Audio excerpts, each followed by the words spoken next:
All right. So as I mentioned at the end of our last class meeting, I was going to start today off by looking at this second problem from in-class assignment number 20.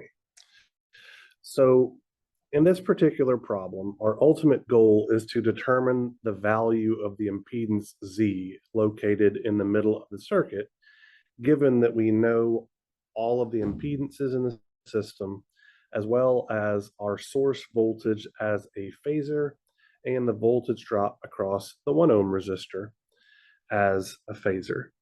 So really all that we're going to do is just analyze this circuit as if it were a DC circuit using our complex relationships that we developed in our last class meeting.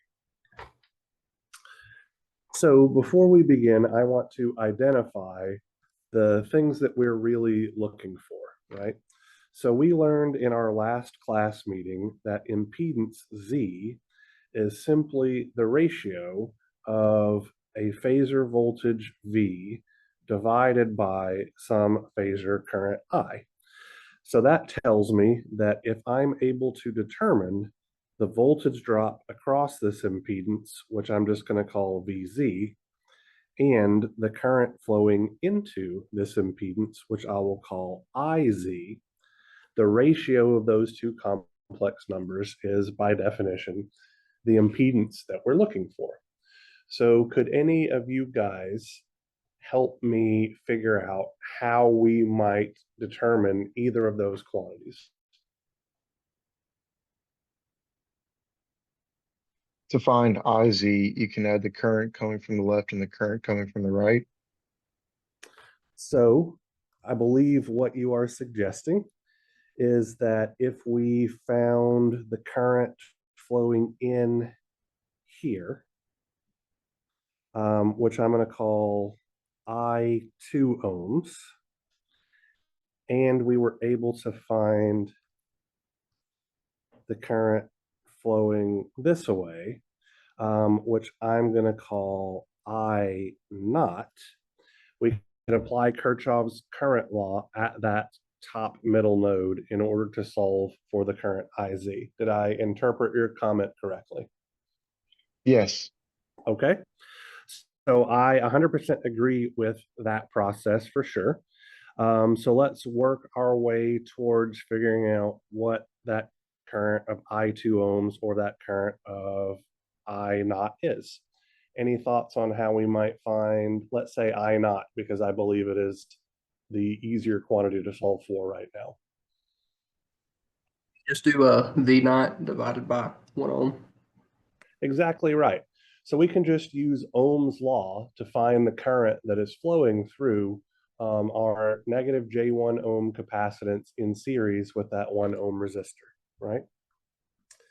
So using Ohm's law, the current I naught is simply V naught over 1 ohm.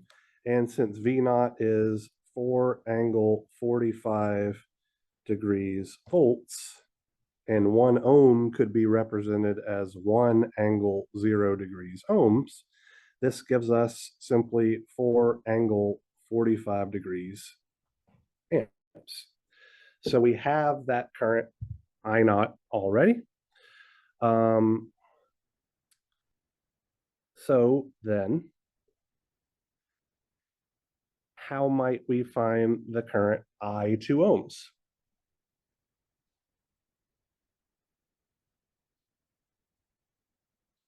And if you would rather switch gears and look for something else, we can definitely do that too.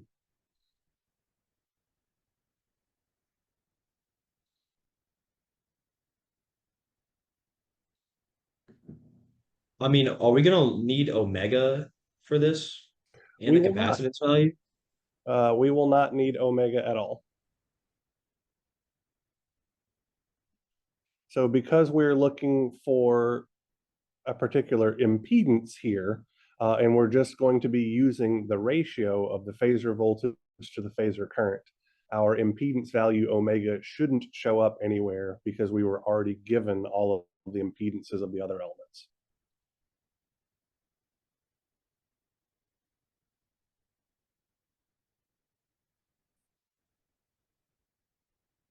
All right, so I'm going to change gears and make a slight suggestion here. Okay. Kirchhoff's voltage law around this path, I believe that we should be able to find that our voltage VZ is nothing more than that current I naught that we just determined times 1 minus J1 ohms, where that impedance of 1 minus J1 ohms is nothing more than the series combination of this capacitance and this resistance together, right? So the voltage drop between this node and this node is just the voltage drop over these two elements in series, which should make sense because our impedance Z is in parallel with the series combination of those two elements, okay? So if I put this into my calculator, so that's going to be 4 angle 45 degrees amps times 1 minus J1 ohms. If I'm not mistaken, that's going to look like 4 times the square root of 2 with an angle of 0 degrees, but let me actually put that in my calculator.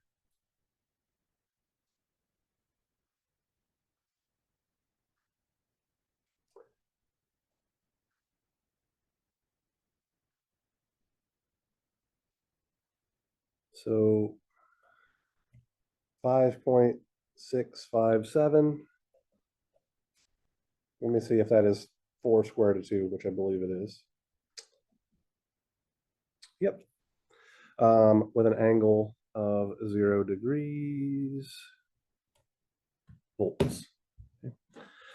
So before we move on from this, does everybody understand what I just did in order to solve for that voltage VZ?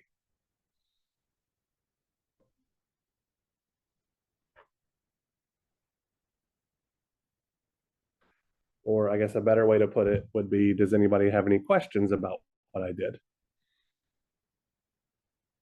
Okay, so now that we know that particular voltage, we can find that current I2 ohms fairly easily. And so what I intend to do is just use the voltage drop across that 2 ohm resistor divided by the 2 ohm resistor itself. So I'm going to put 2 ohms here in the denominator. Now, the voltage drop across the 2 ohm resistor isn't obvious per se, but if we were to apply Kirchhoff's voltage law around the left-hand loop, we could see that the voltage drop across the 2 ohm resistor, positive polarity terminal on the left, would simply be the difference between our source voltage and that voltage VZ that we just found. So that's just Vs minus Vz over 2 ohms. So since Vs is 12 angle 0,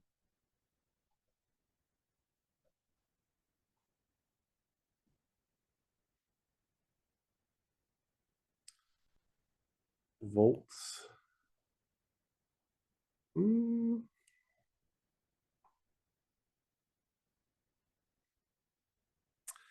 and Vz was 5.657 angle 0 degrees volts. I feel like I've made a mistake somewhere. Let me tell you why I feel like that is. So 12 angle 0 minus 5.675 angle 0 is going to give me a number with an angle of 0 degrees. Divided by 2 ohms is also going to give me something with a phase angle. Oh, wait, no, that's fine. Sorry, I'm getting ahead of myself. My apologies. So let me throw this into the calculator. I forgot about the Kirchhoff's current law step in a moment.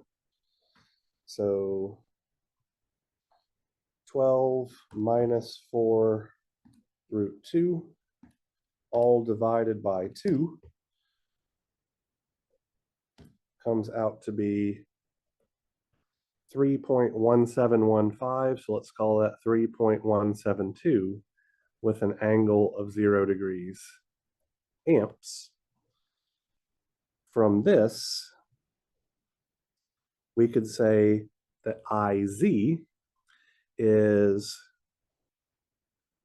I2 ohms minus I naught. That's what I'm getting from my Kirchhoff's current law relationship, right? So I have I2 ohms flowing in, that would be equal to I naught plus IZ. Move the I naught over to the other side of the equal sign, and we get this relationship. So that is 3.172 angle 0 degrees amps minus 4 angle 45 degrees amps.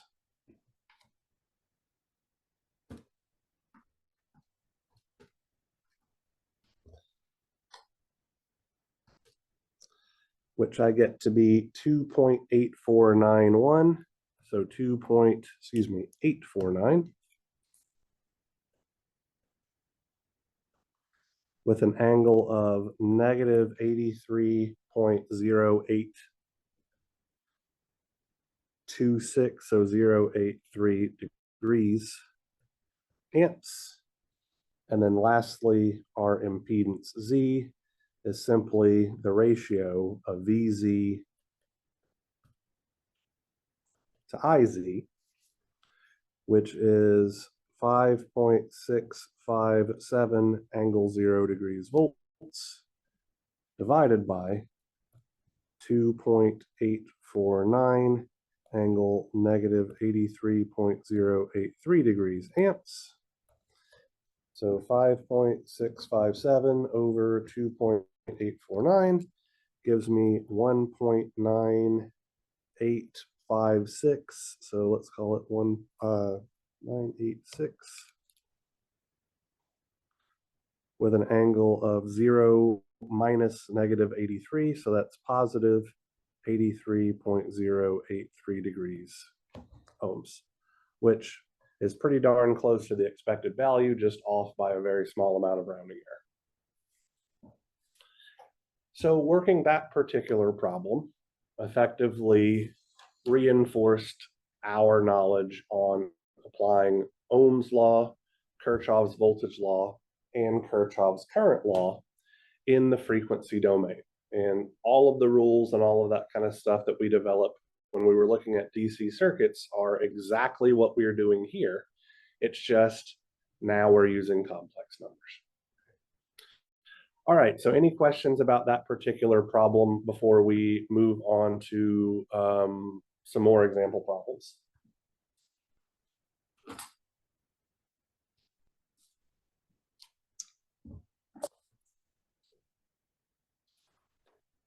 All right.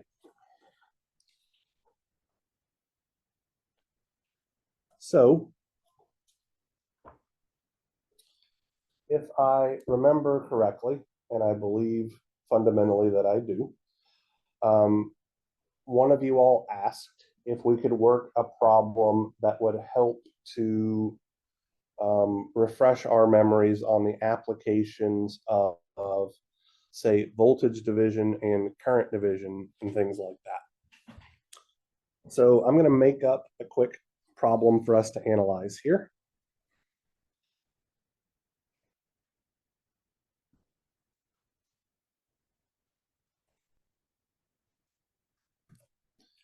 So let's say that I have a circuit in which I have some sinusoidal voltage source, which I'm just going to call this Vs of t for now. I'm going to put a resistor here. Let's make it 10 ohms. I'm going to put a inductance here. Let's make that 2 henries. And I'll put a capacitance here. And let's make this 250 millifarads. And then over here, I'm going to put a sinusoidally varying current source, IS of t.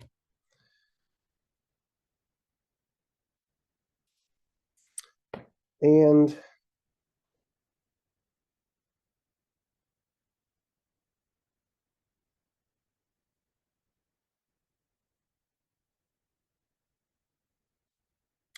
let's say that we are interested in finding the current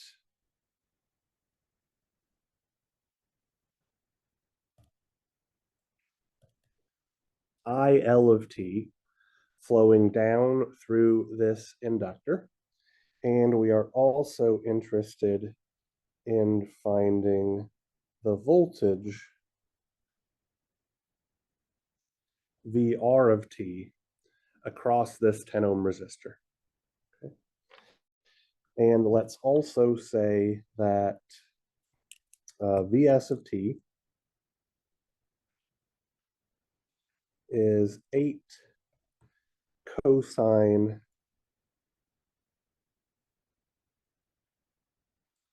4t plus 20 degrees volts. And Is of t is 2 sine 4t plus 75 degrees amps. Okay. So we were given a circuit here in the time domain. And so our first step is going to be to convert our circuit from the time domain into the frequency domain. And so that means that we're going to replace all of our sinusoidally varying voltages and currents with their phasor representation.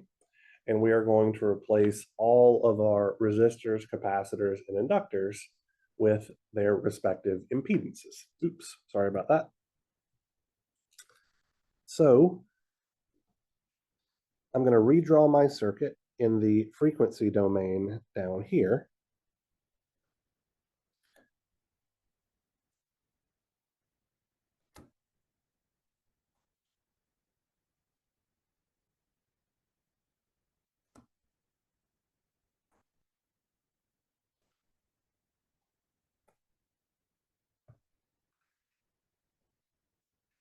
And the first thing that I want to ask you guys is, what is the phasor representation of my source voltage going to be? So what does 8 cosine 4t plus 20 degrees volts look like as a phasor? Is it 8 angle sine 20 degrees? Exactly right.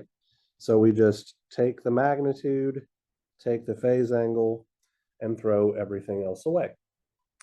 How would we represent our source current 2 sine 4t plus 75 degrees amps as a phasor?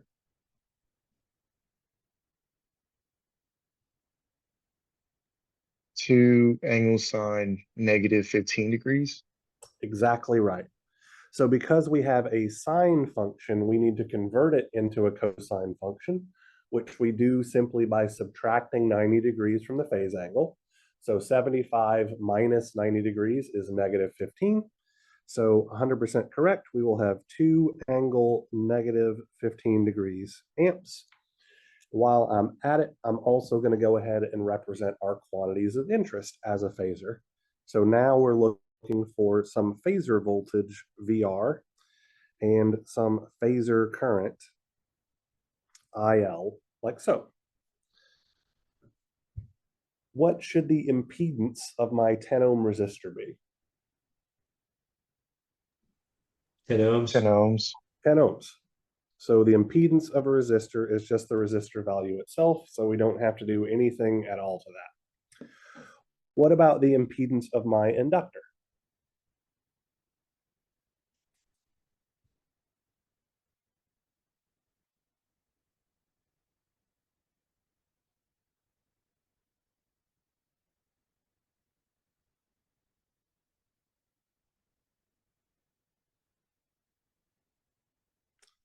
So just to jog your memory, the impedance of an inductor is given by j omega L.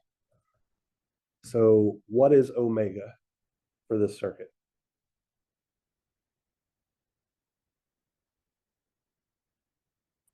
4.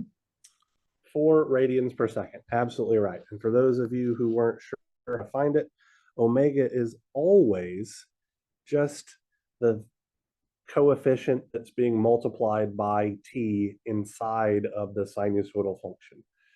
Here in circuits 1, we will only deal with systems that are being excited at a single angular frequency, so those numbers should always match. Okay, so J times 4 radians per second times 2 henries, sorry, got away from me there, is going to look like J8 ohms. So I'm going to go ahead and put a J8 ohm impedance there. And then now we have our capacitance to worry about. The impedance of a capacitor is 1 over J omega C. So that's going to look like 1 over J times 4 times 0.25, or negative J1 ohms. Does anybody have any questions, comments, or concerns about how we converted our circuit from the time domain into the frequency domain?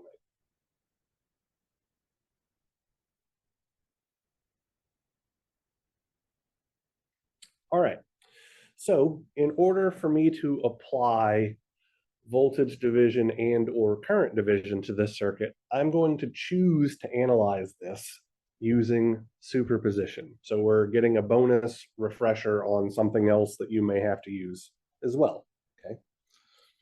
So using superposition,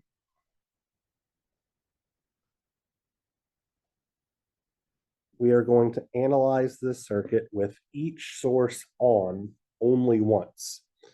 So our first analysis will be with our voltage source on and our current source off. So that means that the circuit that we are analyzing is this guy right here. So 8 angle 20 degrees volts. That looks really messy. Here is our 10 ohm resistor, our J8 ohm inductance, our minus J1 ohm capacitance. How do I turn a current source off? Open circuit. Open circuit, thank you for that. And so here is the current IL prime, and here is the voltage VR prime. We're going to solve for the voltage VR prime using voltage division because I was specifically asked to do that.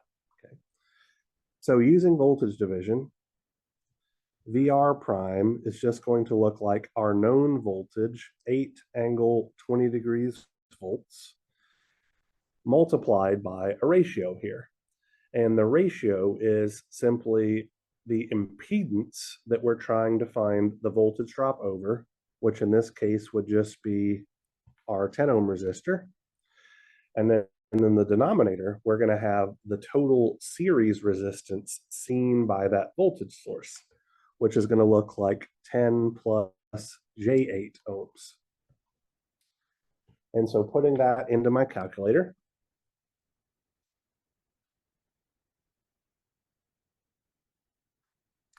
I have, let's see, 8 angle 20 times 10 over 10 plus 8i. I wound up getting 6.2469, so let's call that 6.247, with an angle of negative 18.6598. So let's call that 660 degrees volts. And I'm going to store that in my calculator as X, and I'm just going to make a little note of that here. So any questions about how I applied voltage division to solve for the voltage VR? Or So VR? I don't Sorry. have a question about that. I haven't been able to watch Wednesday's lecture yet, but for VC for the capacitor, why is it negative for the -1 or negative J10? Sure. So let me explain that really quick. I'll do it down here, right? Okay, thank you. No problem. I'm going to erase it in just a moment, but I definitely don't mind explaining it. So we have 1 over J omega C. And I think the thing that you're most confused about is where the heck the negative sign came from. Is that right? Yeah. Okay. So if I were to multiply this by J over J, which is nothing more than a fancy representation of the number 1, right? I would be left with J in the numerator and then J squared times omega C in the denominator. With me so far? Yes. So what is J squared? It's just -1 because J is the imaginary, right? Exactly right. So J squared is -1, so that's going to look like J over omega C with a negative sign out front. Gotcha. Thank you. No problem. I get asked that question multiple times every single quarter. So you are not alone in not catching where that came from intuitively.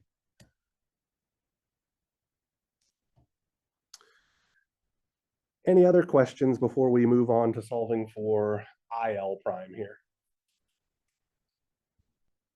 All right, so how do you guys think we might solve for IL prime?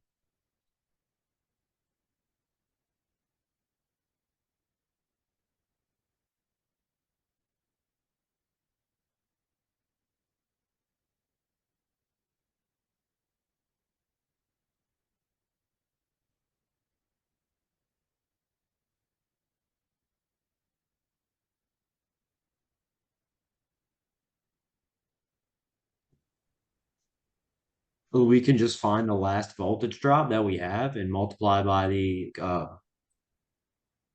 value that we have there. So we could find the voltage drop across the J8 ohm impedance, either using voltage division or applying Kirchhoff's voltage law, and then divide that voltage by our impedance, because Ohm's law is V is equal to IZ in the frequency domain. So we divide voltages by impedance to get current, not multiply. But I would argue that that's maybe a little too much work because that's 2 steps. And I think there's a way that we can do it in 1. So let me explain what I mean by that. We're going to make a quick observation. What is the current flowing through our minus J1 ohm capacitor? 0 amps. 0 amps, because it is not part of a closed current carrying loop, which means that any current that leaves the positive polarity terminal of our 8 angle 20 volt source flows through the 10 ohm resistor and then the J8 ohm resistor, and then just circulates around this mesh effectively. So I believe that we can cut out the middleman and just solve for that current IL prime just using good old Ohm's law. So to me, IL prime is going to be 8 angle 20 degrees volts divided by 10 plus J8 ohms. I'm just treating those 2 elements as if they were connected in series because I know none of the current can branch off and flow through the minus J1 ohm impedance. Does anybody have an issue with that, or does that make sense?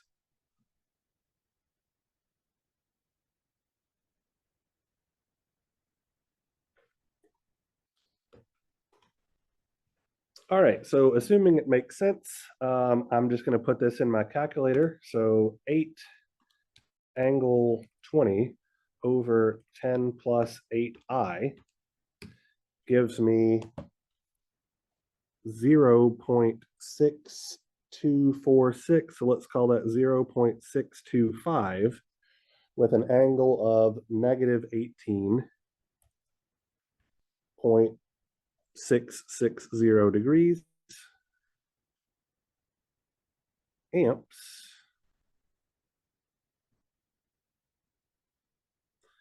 And I'm going to store this in my calculator as Y. So I'm going to ask you guys kind of a conceptual question here, and it's okay if you don't get it from the jump, but I would like some feedback. Does it make sense that the phase angle of the voltage drop across the resistor and the current flowing through the inductor are the same thing here?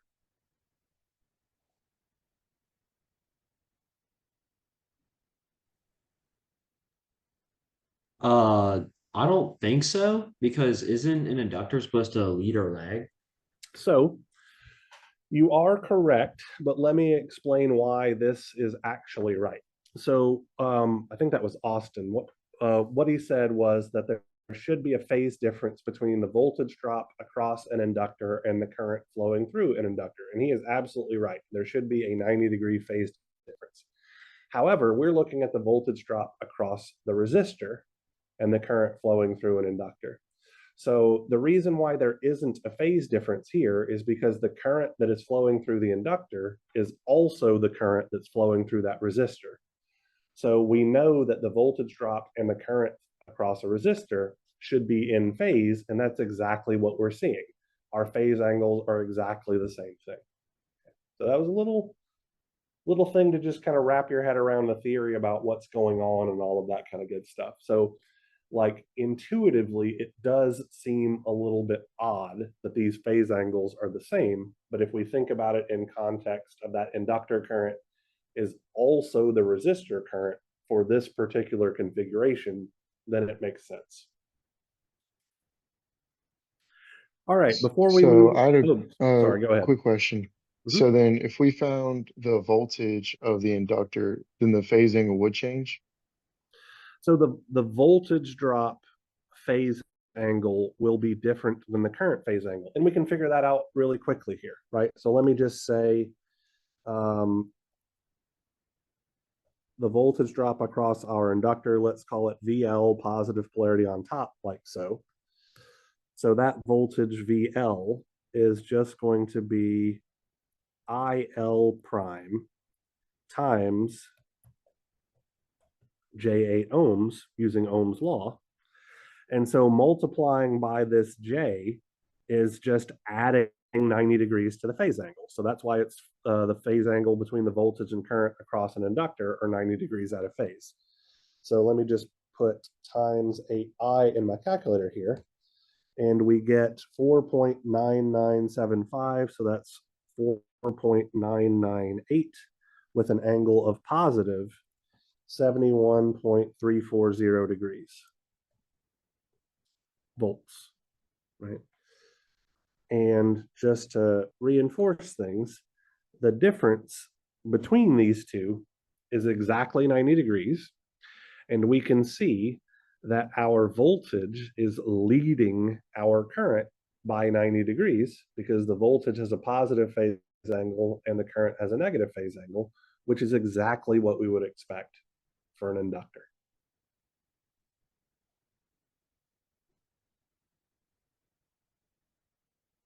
Any other questions before we move on to voltage source off and current source on?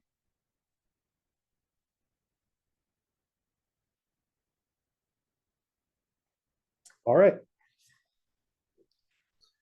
So step 2 here,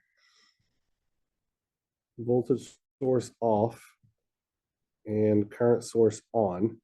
How do I turn off a voltage source? Be a short circuit. Exactly right. Simply replace the voltage source with a short circuit. So that's where this short is coming from.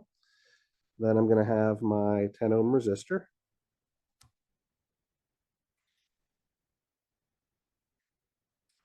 my J8 ohm inductance, my minus J1 ohm capacitance. This was 2 angle negative 15 degrees amps. And we are trying to solve for this current IL prime and this voltage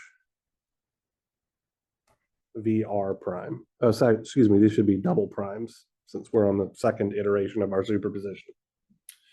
Okay, so I believe that we could solve for the current IL double prime using current division, which is exactly how I'm going to approach this thing, right? So IL double prime is going to be equal to our known current. So that's 2 angle negative 15 degrees amps. And then once again, I'm going to have a ratio. But if you recall, this is the ratio that deals with reciprocals, right? So we want the reciprocal of the impedance that we're finding the current through. So that's just going to be 1 over J8 ohms in the numerator.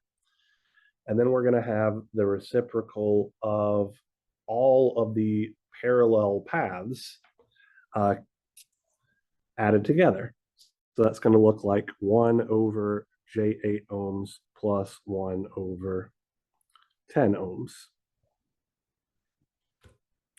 Before I put this into my calculator, who can tell me why the minus J1 ohm capacitance doesn't show up in my current division equation? Because all the current is going through it since it's in series with the current source. Exactly right. So none of the current splits to flow through the minus J1 ohm resistor. All of it flows through it. It doesn't split until it hits this node. Absolutely correct, Baylor. Thank you for that.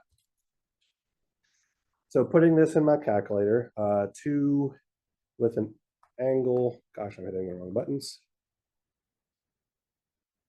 of negative 15 times 1 over 8I divided by 1 over 8I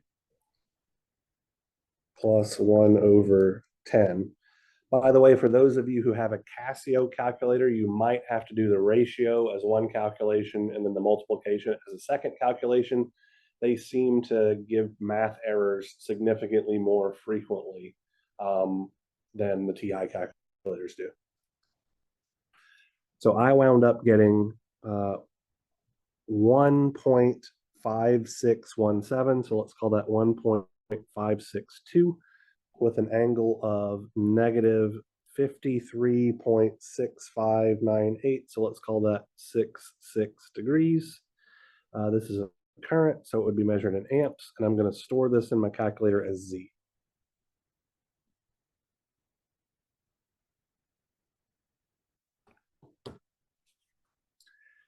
So any questions regarding our current division that I applied here?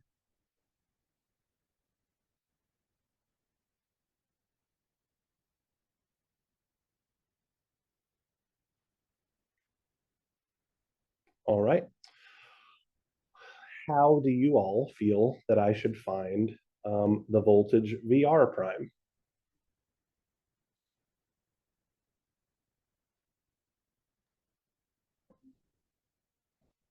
Would you do it similar to how you did IL prime in the previous one? Except instead of the voltage, you'd use the current?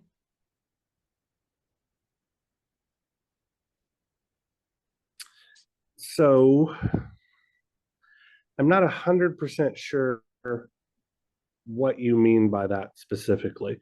So I found IL prime in the part above using Ohm's law. Mm-hmm. And I can use Ohm's law to find VR double prime, but I don't know that what I'm thinking about and what you're thinking about are the same things. That might sound odd, but let me explain myself. I'm going to find, or I believe I can find the voltage drop across the 10 ohm resistor without actually using the 10 ohm resistor at all. Okay. So what I mean by that is if I identify my nodes here really quickly. So I've got a pink node here, and then let's do this green node here. I can see that the 10 ohm resistor and the J8 ohm inductance are in parallel with each other, meaning that if I can find the voltage drop across the J8 ohm resistor, which I definitely can using Ohm's law since I know the current through it, the voltage drop across that J8 ohm resistor is the same thing as the voltage drop across that 10 ohm resistor because they're in parallel. So that's how I'm going to use Ohm's law to solve it. But again, I'm not sure if that's what you would have had intended or not. So using Ohm's law, I could say that VR double prime is going to be negative IL double prime times J8 ohms.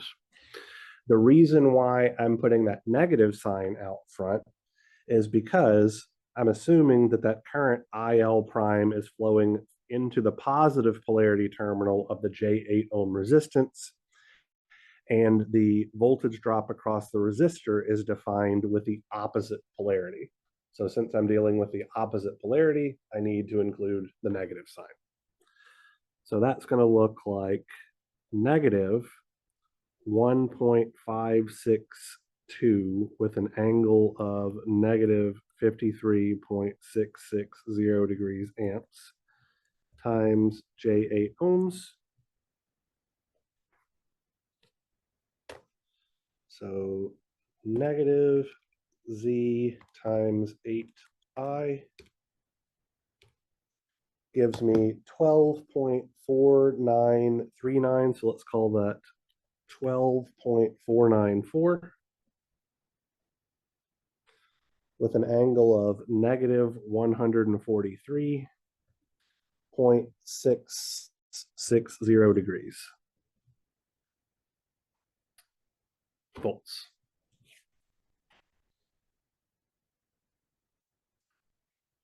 Does anybody have any questions regarding our analysis with the voltage source off and the current source on?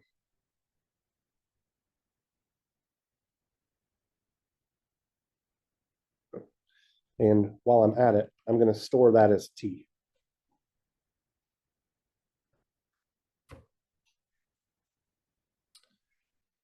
Okay, so you guys aren't asking questions, so I can only assume that you're on board with what I've done. So now that we have both the resistor voltage and the inductor current with voltage source on, current source off, and then voltage source off and current source on, how do I solve for the phasor voltage VR and the phasor current IL with both sources on? You just add both of the values that you just solved for. Exactly right. So just add them together.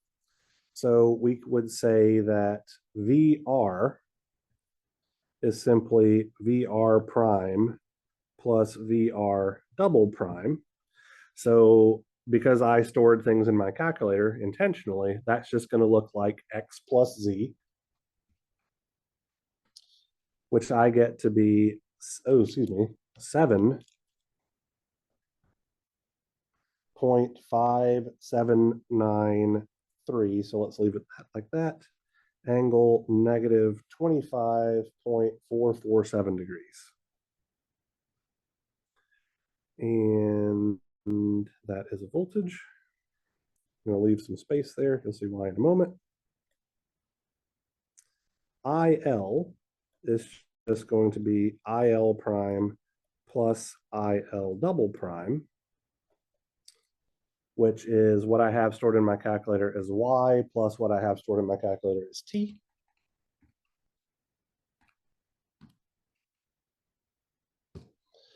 And I get that to be 12.146 with an angle of negative 141. Point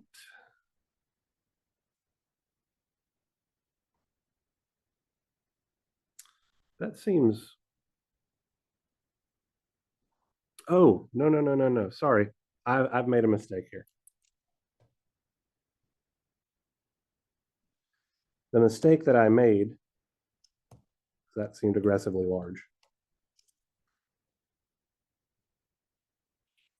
I said the voltage drop should be X plus Z. X is the voltage, but T is the voltage down here. So it was just adding the wrong things together in my calculator, no error with the circuit analysis. So let me just use the correct variables in my calculator. By the way, that's why I make a note as to which variable that I save things as, so that if something doesn't look right, I can refer back to it. So my apologies there. 10.2756, so 276, angle negative 113.792. And then y plus z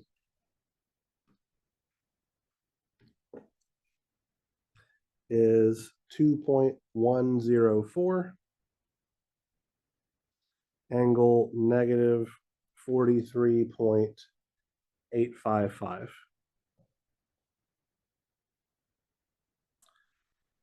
Amps.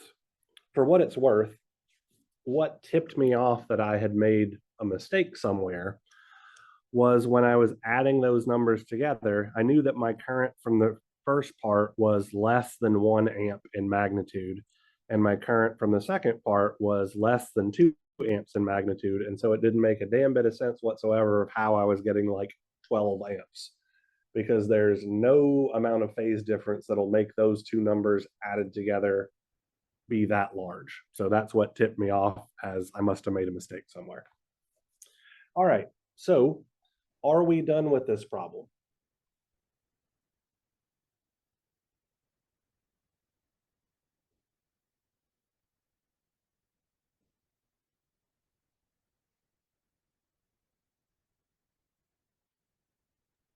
Do we have to change the angles into rectangular form? We don't have to change anything into rectangular form, but going back to our original circuit, it was a time domain circuit, and we were asked to solve for VR as a function of time and IL as a function of time. So our last step here is to just convert back from the frequency domain into the time domain. So we can do that down here. So what would VR of t be equal to?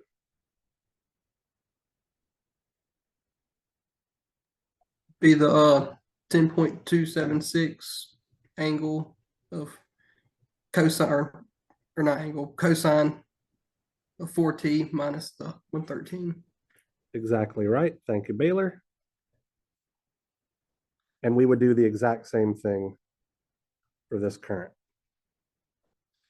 So IL of t would be 2.104 cosine 4t minus 43.855 degrees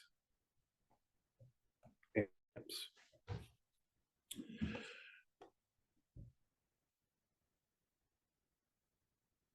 All right, I want to work this same problem, but I actually want to work it a different way to show you guys something, okay? So the methodology that I've used here is perfectly acceptable. There's nothing remotely wrong with what I did, but there is a way to get these quantities a little bit faster, but it's not super obvious. So what I'm going to do is I'm going to make a copy of this frequency domain representation here, and I'm going to show you a trick that can be useful for the size and difficulty of circuits that I can actually ask you to solve for on the exam. Okay, so let me copy that, and then let's come down here.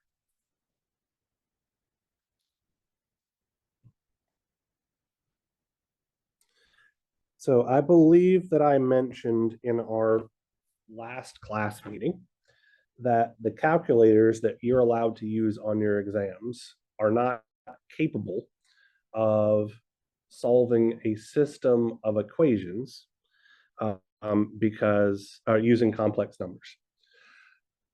So that, generally speaking, means that nodal and mesh analysis are off the table unless we wanted to do either a bunch of substitutions, which can be done, but the students have a very low,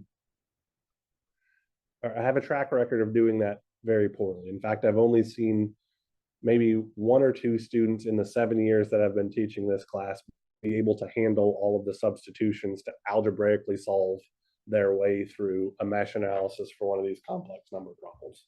Okay. Another possible method, which you guys, I believe, learned in your pre-calculus class, would be to use Cramer's rule, which is effectively to solve this system using matrix identities, which is definitely possible, but it is also incredibly tedious. And you guys haven't had any practice on that in quite some time, if you indeed still even do that in your earlier math classes. So what I'm going to do is I'm going to show you what I'm going to call a modified nodal analysis, but really it's nothing more than just applying Kirchhoff's current law, and it only works in very specific situations. Okay. So if I were to choose my bottom node as ground, then the only voltage, or the only node I don't know the voltage at, well, that's not really 100% true because I don't really know the voltage at this node either. But effectively applying Kirchhoff's current law at the node where I've labeled the voltage Vx will actually give me all of the information that I need to solve this problem. Okay, so let me explain what I mean by that really quickly. So our voltage VR that we're looking for would just be that voltage 8 angle 20 degrees volts minus whatever we get for that voltage Vx. Because remember the rules for applying nodal analysis, whenever we're defining a voltage, it's just the nodal voltage at the positive polarity terminal minus the nodal voltage at the negative polarity terminal, right? Our current IL would be nothing more than that voltage Vx divided by the impedance of J8 ohms. So if we can solve for that voltage Vx, then we know both of our quantities of interest in one more step. So if I were to apply Kirchhoff's current law at node X, I would be adding this current together plus this current together plus this current together. So that would be Vx minus 8 angle 20 degrees volts divided by 10 ohms plus Vx over J8 ohms. And because I have a known current flowing into that node, I can just use that value and not have to worry about the fact that there's a node here that I don't know the voltage of. So I'm simply going to subtract 2 angle negative 15 degrees amps and set this equal to 0. So I have applied Kirchhoff's current law here and effectively made this system look like it can be solved with a one equation, one unknown relationship. And now I just have to use a little bit of algebra because my calculator can't solve even a one equation, one unknown system with complex numbers, right? So moving things around here a little bit, I would have Vx multiplied by a factor of 1 over 10 ohms plus 1 over J8 ohms. And that will be equal to 8 angle 20 degrees volts over 10 ohms plus 2 angle negative 15 degrees amps. So if I put this stuff in my calculator, so let's save whatever this is as A and save whatever this is as B, then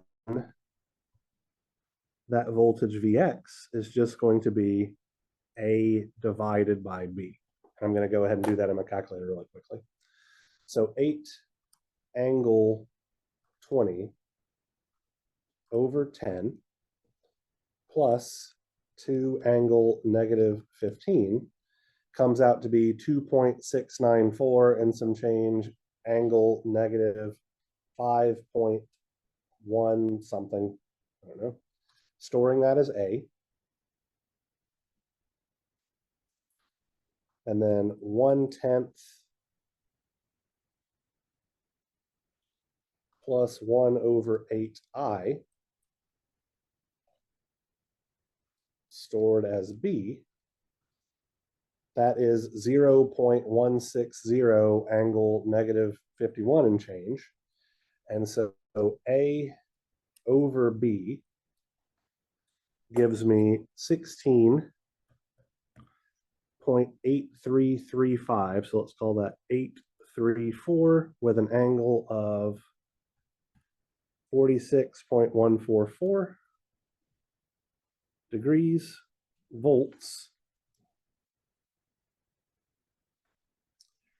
And using that value, 8 angle 20 minus what I just stored in my calculator comes out to be 10.276 angle negative 113.792. And using what I have stored in my calculator divided by 8I comes out to be 2.104 angle negative 43.855. And if I scroll up here, let me make it to where we can see both pages at the same time. I'll be damned if we didn't get the exact same values.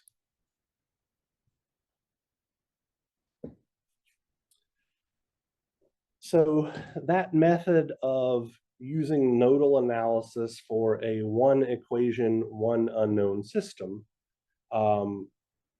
can be a very quick way to solve some circuits that you guys are presented with. It's not going to work for everything, but if you can make your system look like there's only one unknown voltage, then it's a pretty solid way to work some problems.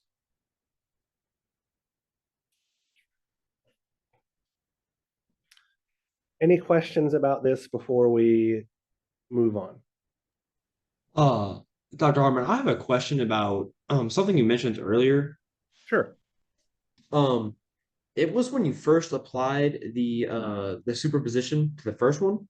Okay. And we found I believe it was that when we found VL, you mentioned that that was leading. I was under the impression that leading would be a negative angle for theta. No. So let me explain that really quickly, right? So if I were to draw a sinusoid, again, I apologize for my inability to draw sinusoids with any reasonable amount of accuracy. It would be something akin to this.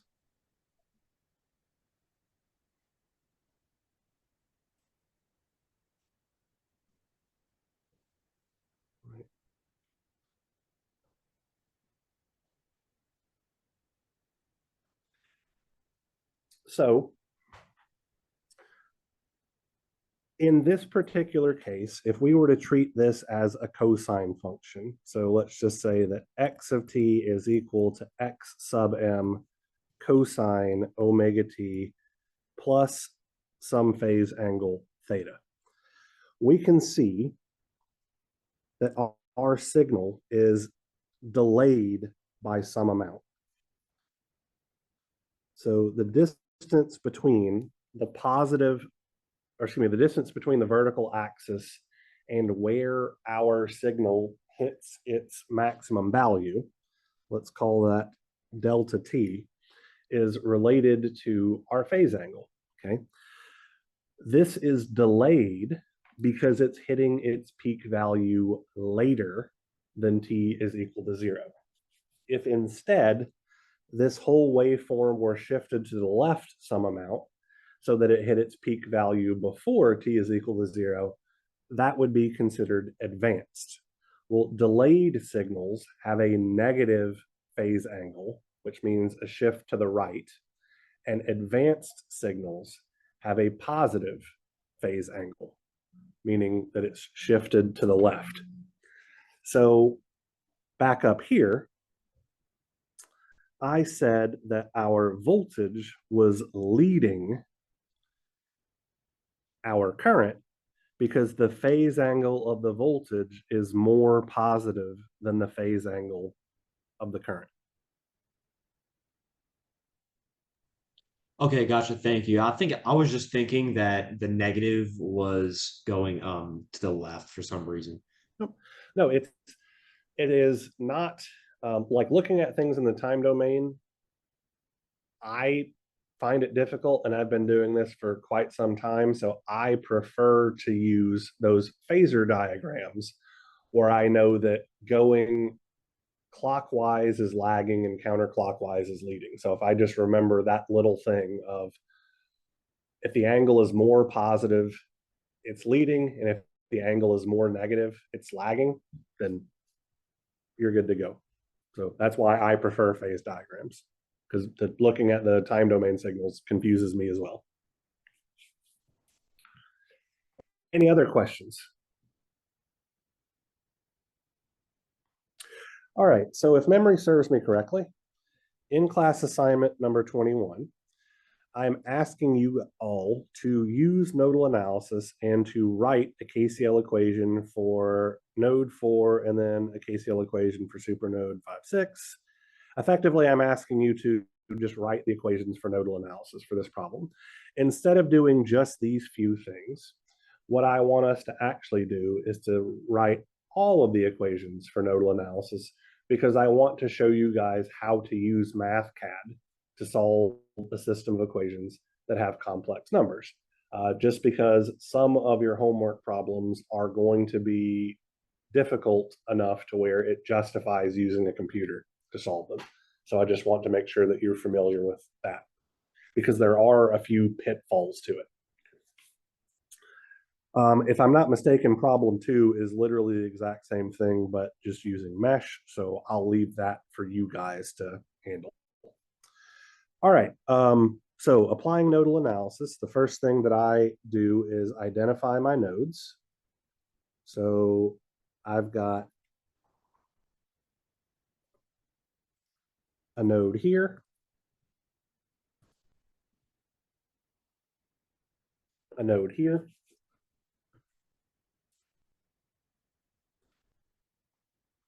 a node here,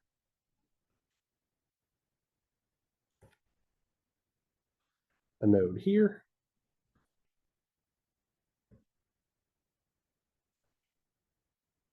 a node here, a node here, and let's use this light blue.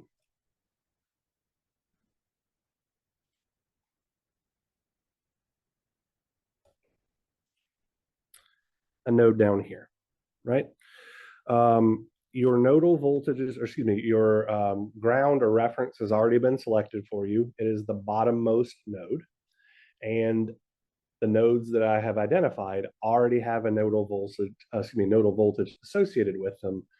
So we're now to the point where we need to express our controlling variables in terms of our nodal voltages. Okay.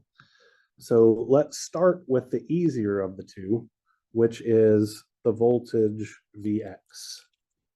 How would I express Vx in terms of my nodal voltages?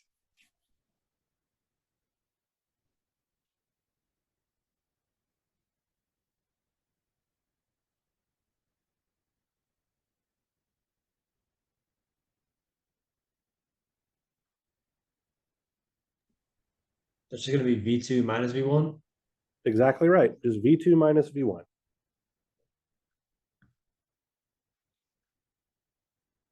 So it is always just the nodal voltage at the positive polarity terminal, which is V2, minus the nodal voltage at the negative polarity terminal, which is V1. 100% correct. We also have another controlling variable, which is this current Ix. Does anybody have any thoughts on how we might express Ix in terms of our nodal voltages? And by the way, this one is a little tricky, but I believe I've asked you to do things like this before in your homework sets and in class assignments, as well as on the exam, exam one. Well, we can just represent Ix by representing the three currents that flow into it. So we definitely could. So the suggestion is that we could add this current plus this current plus this current together, and that would be equal to Ix. So let's go ahead and do that really quickly. So the current flowing through the minus J5 ohm resistor into node 5 would be what? So I'm looking for that guy.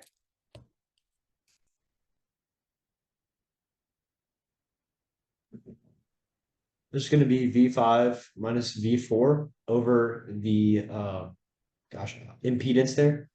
So V5 minus V4 would be the current flowing from right to left. I want it in the other direction. I just say it'll be V4 minus V5. Exactly right. So it's the node the current starts from minus the node the current flows to, divided by the impedance in this case. So V4 minus V5 over minus J5 ohms. What would the current flowing down through the 7 ohm resistor be in terms of our nodal voltages? V2 minus V5 over 7 ohms. Exactly right.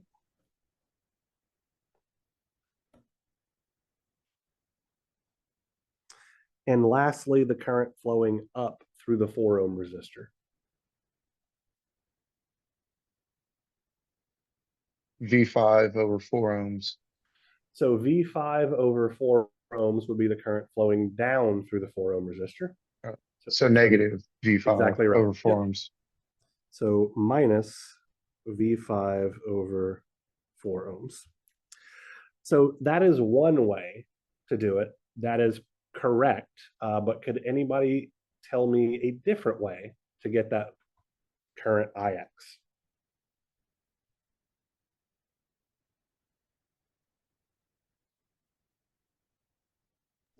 Well, negative Ix would be on the opposite side of that voltage source. So we might be able to just represent it with a voltage flowing from V6 to ground, or excuse me, a current flowing from V6 to ground and that current source. Exactly right. So this current on the other side of that voltage source is also Ix. So that would be equal to this current flowing up plus this current flowing down, which is a little bit smaller. It's only two things, and it actually only involves one nodal voltage. So that's a little bit easier representation to put in our calculators and things like that. So 2 ∠0 amps is the current flowing up. And then the current flowing down would be V6 over J6 ohms. Both of those ways are correct. Okay. Nothing remotely wrong with either way, but I would tend to do it with this guy over here just because it's smaller. And so there's less opportunities for me to make mistakes. All right. So before we move on from here, any questions regarding how we defined our controlling variables in terms of our nodal voltages?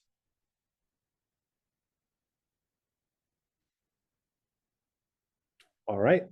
So I believe that the next thing that we should do is to express our voltage relationship equations for our two voltage sources in terms of our nodal voltages. So we're going to start with our 12 ∠0 volt source. So 12 ∠0 volts.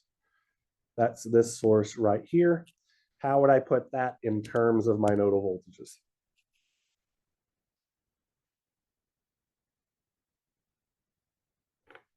Or a better way to phrase that would be, what would my voltage relationship equation look like for that voltage source? V1 minus V3?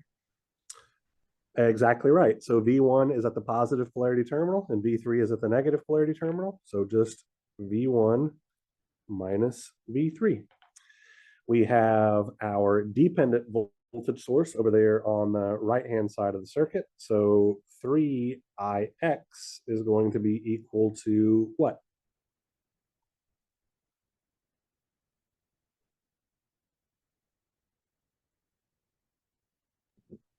V5 minus V6? Exactly right.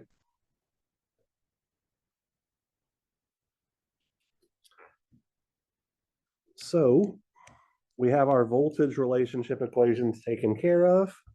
So now we would write our Kirchhoff's current law equations for any supernodes that we have that don't contain ground.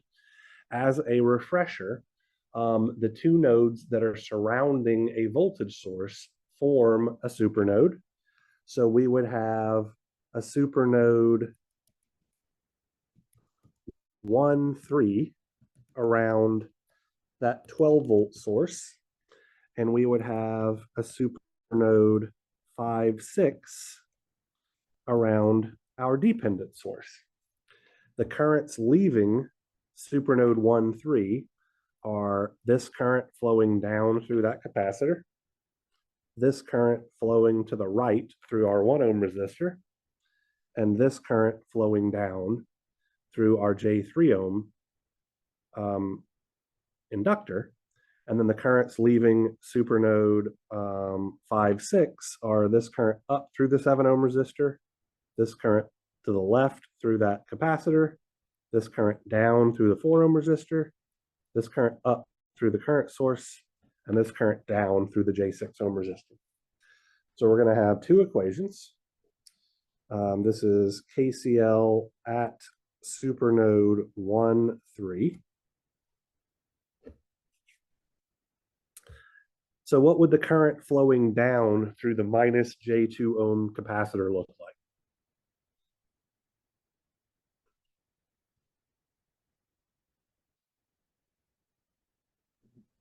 Just going to be V1 minus V4 over negative J2. Exactly correct.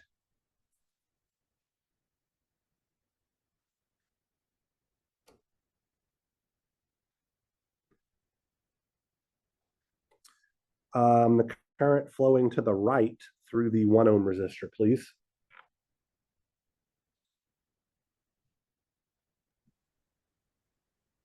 V3 minus V4 over 1. Correct. And the current flowing down through that, I think it's a J6 ohm. Sorry, that's just a regular 1 ohm. The J6 ohm, no, excuse me, J3 ohm inductance. It is going to be V3 over J3. Yep.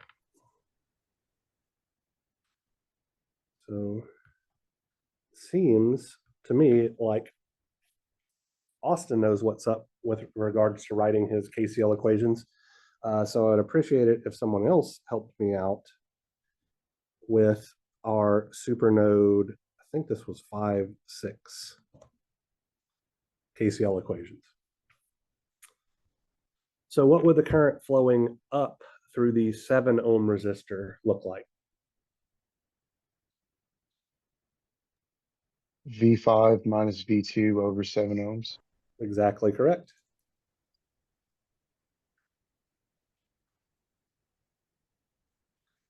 And then the current flowing to the left through the minus J5 ohm capacitance.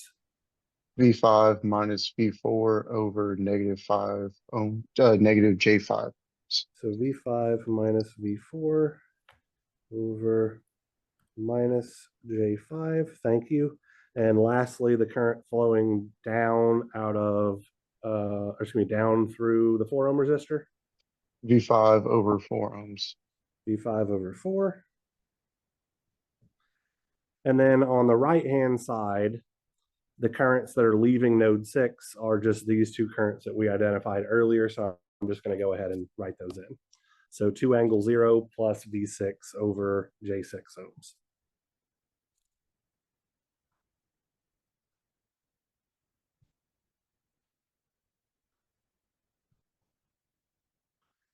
Set that equal to 0. All right, so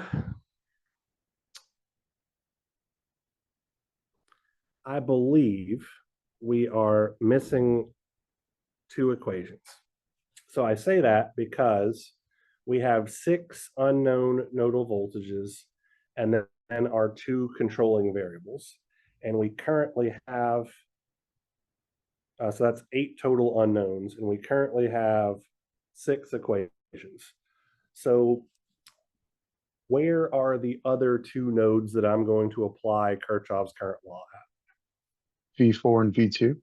V4 and V2, absolutely correct.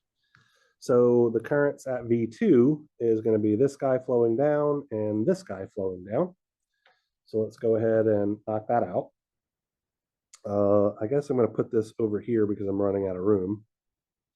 So KCL at node 2. So what's the current flowing down through the 7 ohm resistor?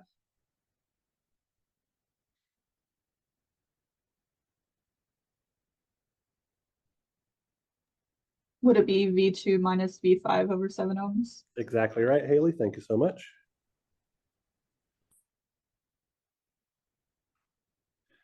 And what's the current flowing down through the current source?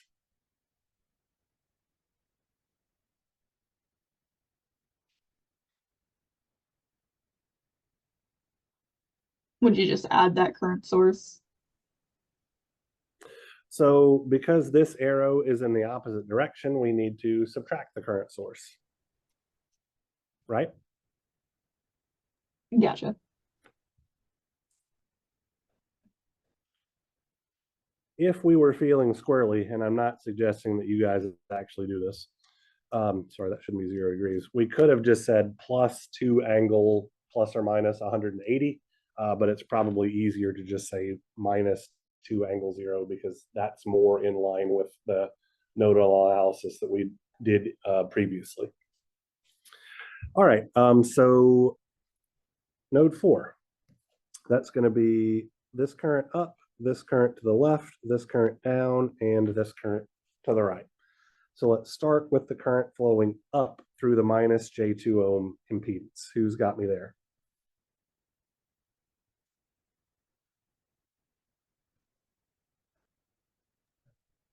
V4 minus V1 over negative 2 J ohms. All right. The current flowing to the left through the 1 ohm resistor. V4 minus V3 over 1 ohm. Exactly right.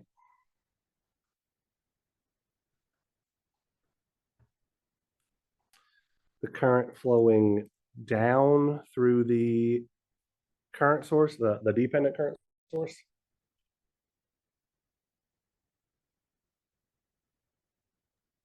minus 2VX. Exactly right. And lastly, the current flowing to the right through the minus J5 ohm capacitance. V4 minus V5 over negative 5, excuse me, negative J5. Thank you, sir. So V4 minus V5 over minus J5 ohms is equal to 0. And now we have 8 equations and 8 unknowns, so we can solve this thing. So let's take a moment to open up MathCAD and do just that.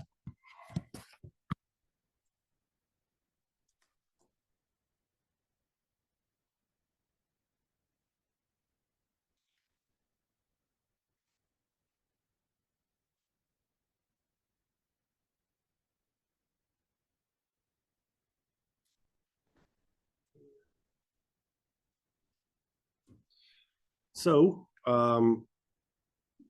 we're going to use a solve block because we are solving a systems of equations, just like we did previously. And so I'm going to use this guess values area to declare all of my variables again. So I'm going to have V1, and then I did shift colon to get this particular type of equal sign.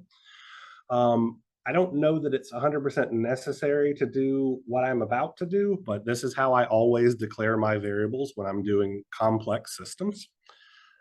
So I'm going to open parentheses and then press 1. Let me move this zoom thing down here for now. So the angle operator can be found here under operators if we go down to engineering. We see that there is a hotkey for the angle operator, and that is Control-Shift-P.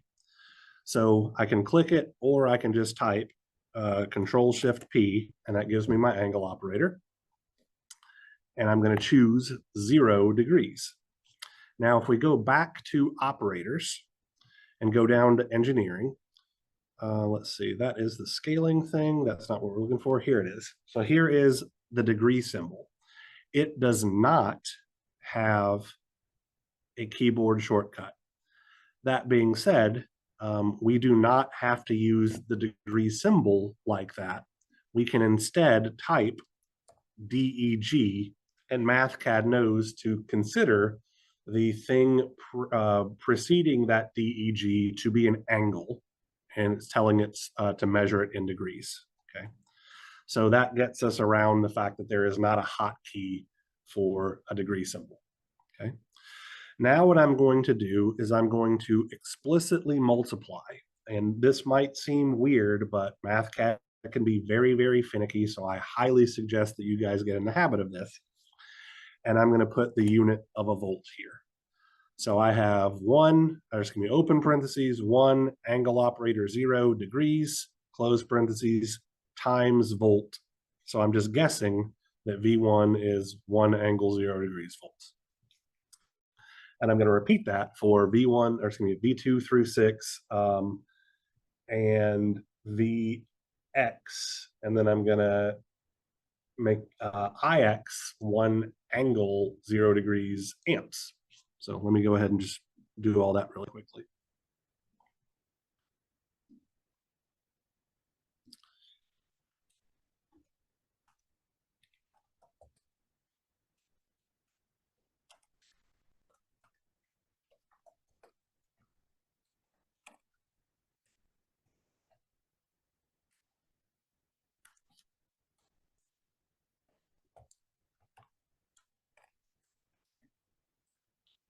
Oops, that should have been V4. I'll fix that in a moment.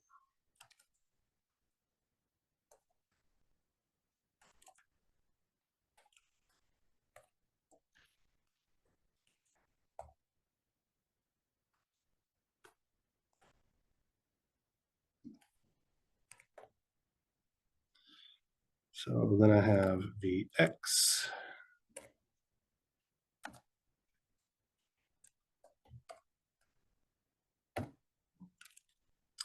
And lastly, IX.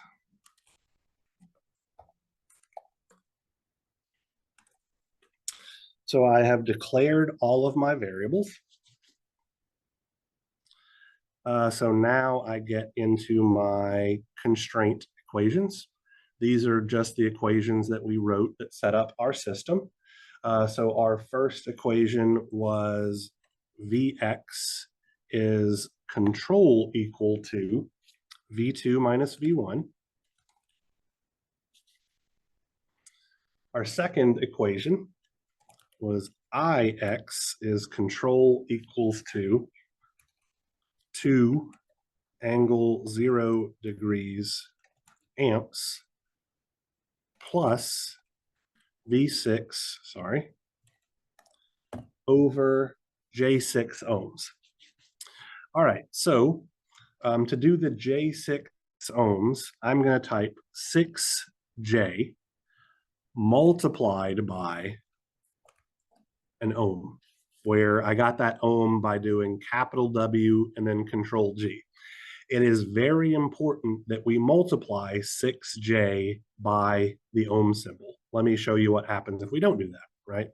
So if I put 6J and then Shift W, Control G, notice that the J is now italicized and it's next to the ohm symbol.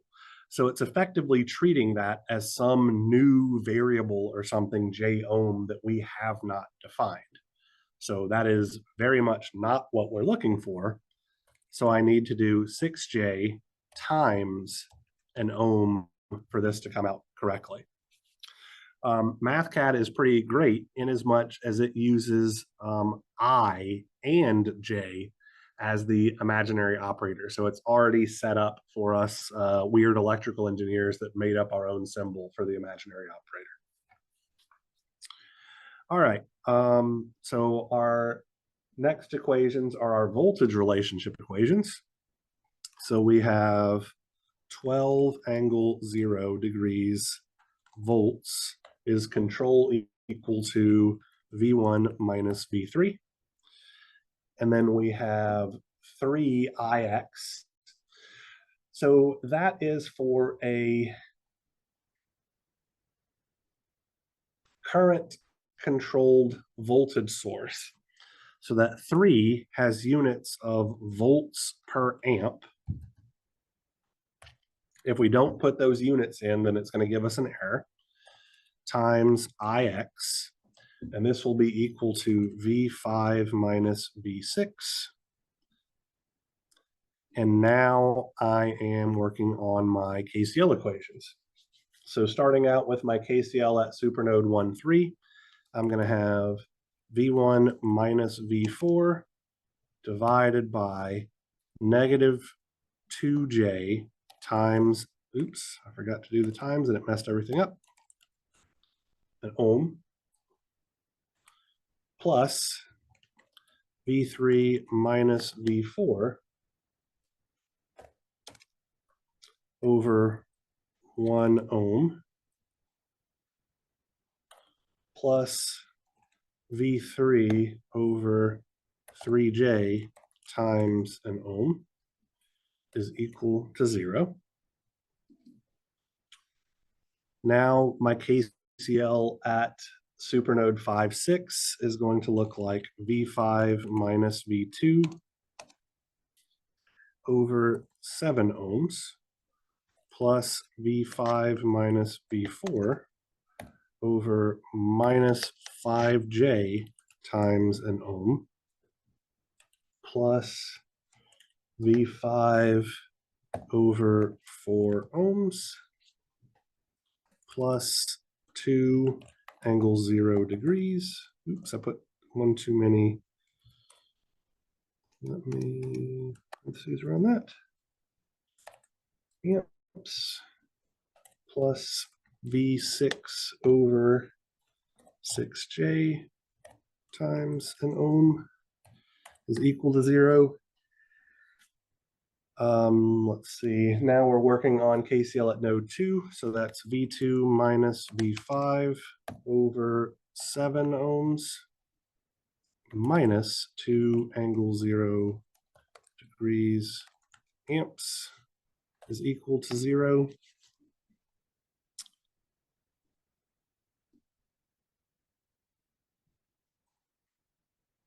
And our last equation is KCL at node 4. So that's V4 minus V1 over minus 2J times an ohm plus V4 minus V3 over 1 ohm minus 2Vx. So that is a voltage controlled current source. So the units for that 2 are amps per volt.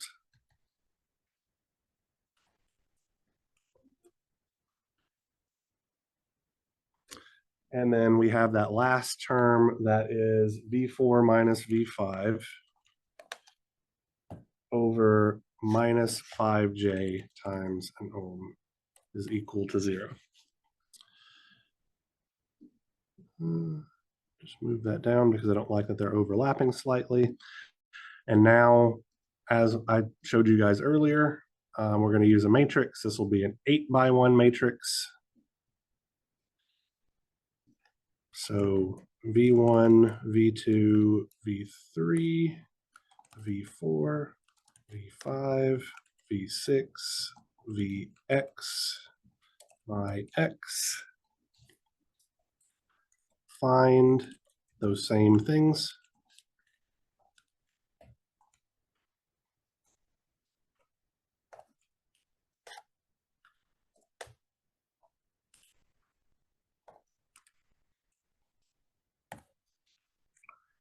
And we get this stuff out. So we can see that MathCAD gives us our answers in rectangular form by default. And it also happens to use the imaginary operator I. We can make MathCAD give the answers to us in a different way. If we click on the Math Formatting tab and we look at this menu right here. So this drop-down menu that is labeled with 1 + 1i is how to change the display of complex valued results. And it gives us lots of options. So the first option is rectangular form with I as the imaginary operator. The second option is rectangular form with J as the imaginary operator. The third option is in polar form with our angle expressed in pi radians. The fourth option is polar form with our angle expressed in radians. And lastly, the fifth option is polar form with our angle expressed in degrees, which is what we typically do for voltages and currents. So that's the one that I'm going to press. And now we have all of our answers expressed for all of our voltages as well as that current Ix in polar form with our angle in degrees, which is how we usually do things.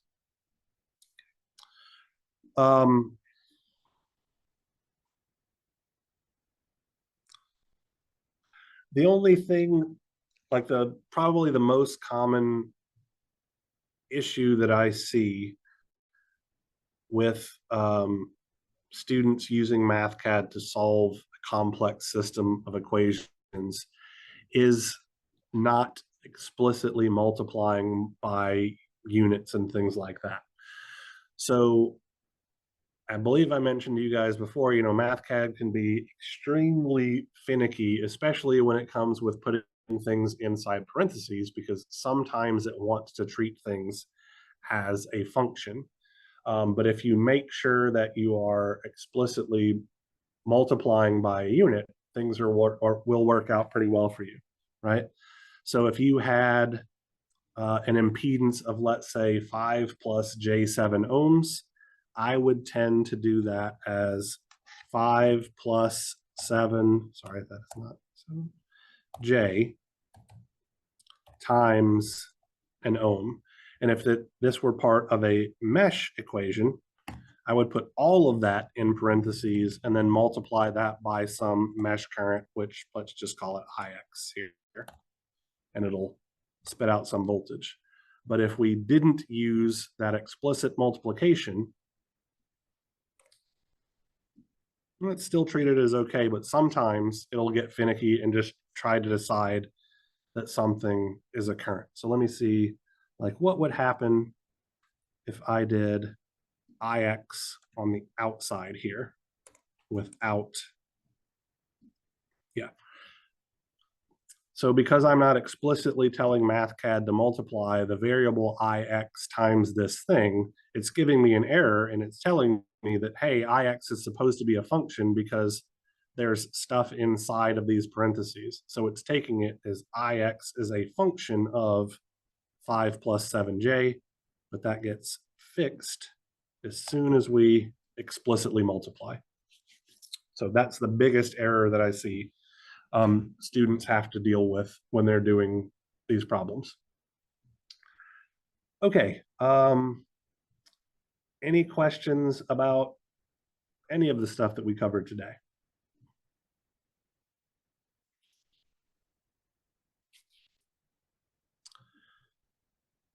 All right, well, I hope you guys have a good weekend, and I will see you on Monday, where we will start talking about instantaneous and average power.